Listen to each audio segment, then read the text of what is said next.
Hello everybody, C3 here, and a new episode of Can It Work For You? This episode, we have the spectacular, the amazing, the totally underwhelming Optiplex GX150. Let me just pan around to the top of this and I'll show you, in brief, whether or not this computer can work for you. The short answer, no, it cannot work for you. The long answer, can I get it to work for you? Probably. Will it be enjoyable? Not really. But regardless, it should make some rather interesting content that we're going to go over real quick. So this lovely little computer that you see in front of me is a Pentium 3, as you saw by that logo. It originally came to me with a dead hard drive, Maxter, so I replaced it with a Maxter. I went from some garbage little 20 gig thing with dead bearings and 110% dead to a D740X-6L, so that's Maxter quality right there. So in order to be able to make this actually work, we need to replace Windows XP, which is currently on here. In order to do that, I need access to a DVD-ROM drive. This computer does not have a DVD-ROM drive, so what I needed to do is somehow get a DVD-ROM drive in there that wasn't some garbage little laptop CD-ROM drive like it has equipped right now. The solution to that was to rip out the standard IDE cable, which is only one thing, and put in this 2-connector IDE cable, which will allow me to hook up a DVD-ROM drive. Second issue, this only has one Molex power cable, and no, that does not count. So, the second thing that we're going to do is we're going to put in a new power supply. Temporarily, of course. And what power supply had I in mind, you may ask? This one. This is a Compaq PDP-123P garbage little rebranded high-pro power supply or something. I don't freaking know. It came from an HP desktop. That's all you need to know. It works. For now, anyway. These fans in here are notorious for failing, so hopefully we don't go up in flames while I'm trying to do this. Here's our DVD-ROM drive. It is a Sony, DVD dual-layer reader-writer thing. This is the sort of thing that's built with quality, where you can give it to an NFL football player, tell him to punt it across the field, and it will break his toes. So if you ever come across one of these in the wild and it's broken, you might want to do your best to try and fix it, because it's well worth it. So let me go ahead and get this plugged in. I already have it set up for slave operation, so we should be good to go. Alright, so I've got me a monitor, I've got me a mouse and keyboard, probably the best rubber dome keyboard money can buy, and we've got the very bright orange light, so that means we're ready to go. I've also got my Linux Mint 18 XFCE disk here, which I'm going to even replace the XFCE with LXDE, because XFCE I guarantee will be too much. So let me go ahead, press the power button. Hopefully it still works, hopefully it doesn't explode, and we'll get started. Alright, there we go. She's powering on. We've got a self-test, so let's go ahead and plug this in, or put that in rather. Let's go ahead and spam ourselves some F12. Alright. Diskette drive 0, failure, whatever. There we go. Secondary hard drive 0 not found. Well, whatever you say, buddy.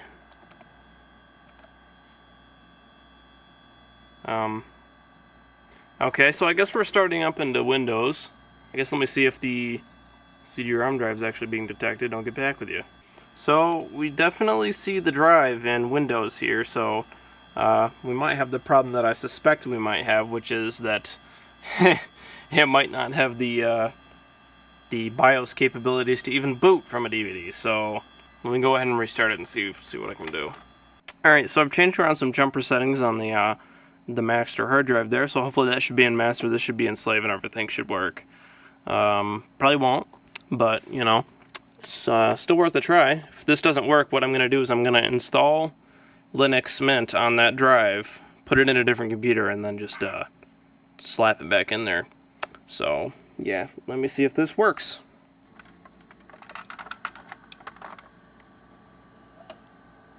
I've plugged in the wrong cable into the hard drive. Alright, now let's see if it'll work.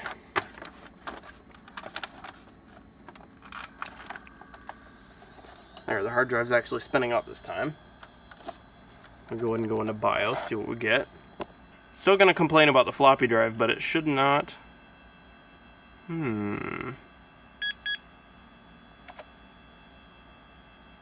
Oh, okay, so now we don't have any hard drive. Okay, I guess I set it to slave on accident, even though the key said that it was master. Well, alright, I guess I have to do some more. And you know what I'm going to do is I'm going to change the jumper on this one, so this is a master, and then I'm going to swap the cable positions. That'll fix it, hopefully. Alright, so I've redone the cable, I've redone the jumpers, so we should be good, finally.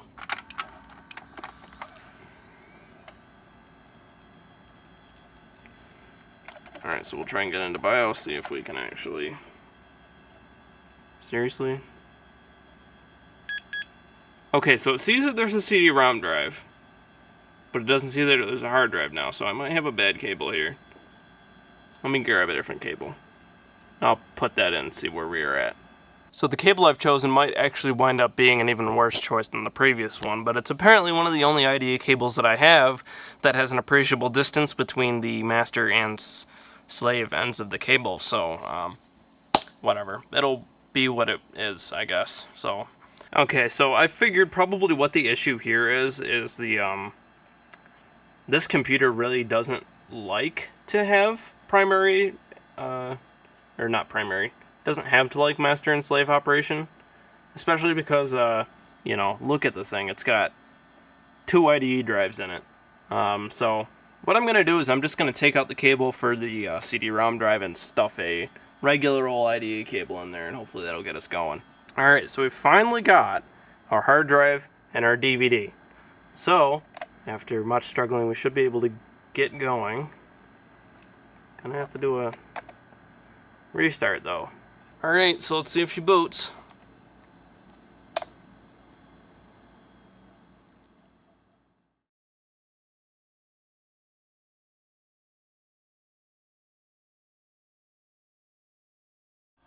So after much trial and failure, I've determined that I cannot get Linux Mint to boot into the live CD, no matter what I do. So I put in this little rinky-dink NVIDIA GeForce 2MX. So hopefully that'll alleviate some of the load on the CPU. And we can go ahead and install Debian. This is probably going to take a while.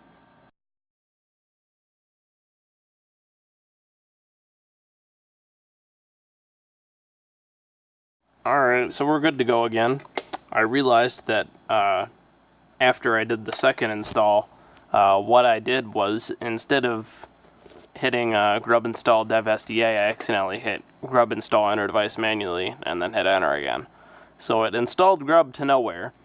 It didn't give me an error or anything, but yeah, I don't know. It should be good to go after this one, theoretically. I'm really hoping it will be. Using the built-in just for this. Yeah, there we go. We got a grub menu now, so good to go. Alright, so let's go ahead and talk about upgradability in this thing. For upgrading the CPU, you're not going to get much. I think these use copper mine chips, and you can get up to about 1.2 gigahertz single core. But you're only going to ever have single core, and you're not ever going to have dual core with the Pentium 3. So yeah, that's the thing. For RAM, you're limited to SD RAM, of course. I think you might be able to get maybe up to about 1 gig in this thing, and that's all you're going to have with that. So it's going to be either 512 or 1 gig of RAM, and that's about all you're going to get. Now, the biggest problem in this system that you're going to face is the power supply. If you take a look at the power supply in this thing, it's very long. It's very low wattage. So with this power supply, you've got a total of 85 watts to work with. Now, I'm not going to really do the math on this, but I'd venture to guess that what you get stock is going to be probably about 50 to 75 watts. So any expansion you're going to do in this thing is going to be fairly limited, especially by this power supply. There are some expansion slots. You have the one AGP slot, which mine by default is populated with this AGP video memory card, which can easily be taken out and replaced with the graphics card. However, it's going to be SFF, and if it's not, then you're not going to be able to close the case. You're not upgrading your hard drive. You can put a new hard drive in, but you can't put more than one in. And if this isn't limited by the 137 gigabyte LBA thing, that is going to be limited to 2 terabytes. Probably wouldn't put that much in a computer like this anyway, because they didn't make IDE drives that go up to 2 terabytes. Probably going to be about 500 gigs, realistically. For the CD-ROM drive, you're probably not going to upgrade that unless you want to find a Dell-branded DVD drive or something of the like, because it uses one of their proprietary laptop drive connectors. Let's see. You do have technically two PCI slots. The second one looks a bit weird, but this would be for a riser card and a small form factor, as opposed to this one, which is an ultra small form factor. You can fit a PCI card in this, but you really shouldn't, because your power supply fan's right here. And let me tell you, you're going to need all of that fan to cool the 85 watts that this puppy can kick out. Other than that, there's not a lot you can do with this except for what comes with. Mine came with this cute little USB card that I'm going to put back in there. It's USB 1.1, but hey, better than nothing.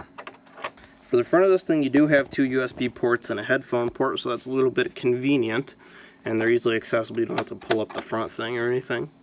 You do get a floppy drive, so that would be useful for some things. Yeah, other than that, this is a very rudimentary computer, and you're not going to really get a ton out of it. But anyway, let's get into the operating system and see what this puppy can do. Alright, so here we are. Why don't I just go ahead and open up Chrome to start with.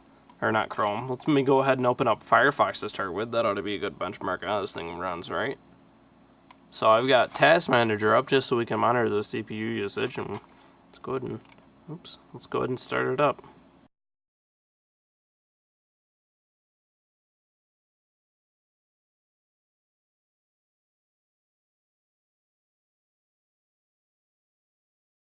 There we go, she's open.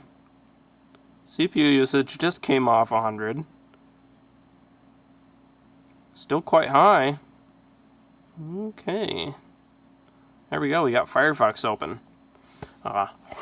One big thing that this thing already has a problem with.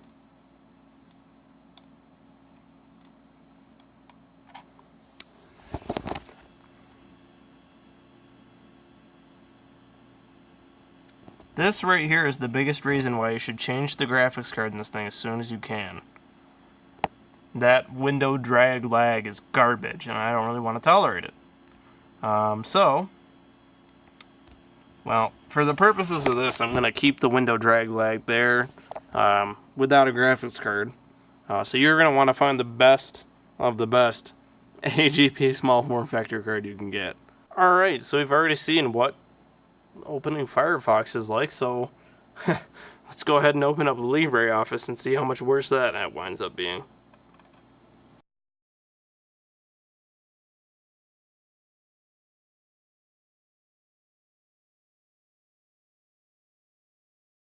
We're loading, and there we go. Now we're open.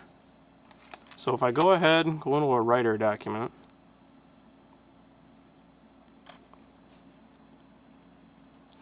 just do some typing. Hi, I am Bob. Now let's go ahead and save it. Okay, we can go ahead and save this to the desktop as Untitled 1, sure. Okay, so there we go. That wasn't terrible. I'm sure you can do some text documenting on this.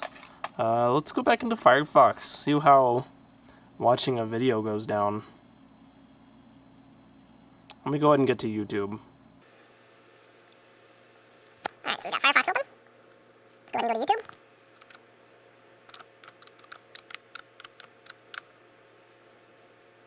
Alright, so we're on YouTube. Very laggily. Very, very laggily. Alright, so we'll go ahead and watch 6 times Gordon Ramsay actually liked the food. So I clicked on it. Thought I clicked on it anyway. CPU usage is still 100%. You've noticed this little green box down here? That's part of the CPU utilization chart. So yeah, there's indicator number 1 that things are not going so well. I clicked on the video. Here we go. We're finally starting to load the video. Oh boy. Oh man. Okay, so we've got, okay, we're starting to load. Here we go. Let me just turn this down to the lowest resolution possible. Let's go ahead and pause this. Oh my lord. It's bad.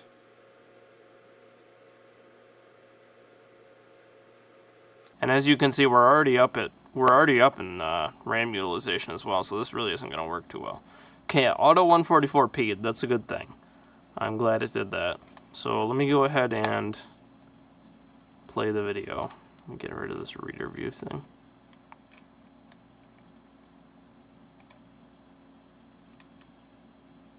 So I've hit play, and here's your video.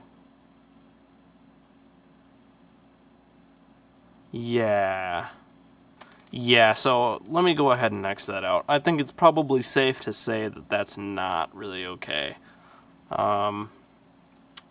So... Ooh. And Debian thinks that it's not responding. That's how long it took. So now our RAM utilization is dropping quite significantly. Yeah, so I'm going to immediately move on to the summary because there's not much you're going to be able to do on this, right? So you're not going to video edit it. You're not going to do anything that requires any CPU utilization at all because you just saw couldn't keep Firefox on Google without the utilization jumping up to 100%. You're not going to do picture editing. Probably not even going to do picture viewing. You can listen to music, but that's about it. So, conclusion time. You can edit documents on it. You can email your grandson in Hawaii or whatever. That's about all you're going to do. That's about it. You can listen to music too, like I just said. That's, yeah, it's an old system. You're not going to be able to get much out of it, even if you do install Debian Linux with LXDE. So, let's go ahead and shut it down. Thank you guys for watching. If you enjoyed the content, feel free to give it a thumbs up. Subscribe if you'd like to. If you'd like to see more videos like this, make sure to hit that thumbs up button. It gives me some useful feedback. Comment if you'd like. If you'd like to see more stupid reviews like this one, then go ahead and tell me that, because stupid stuff like this, while irritating, is somewhat fun as well. So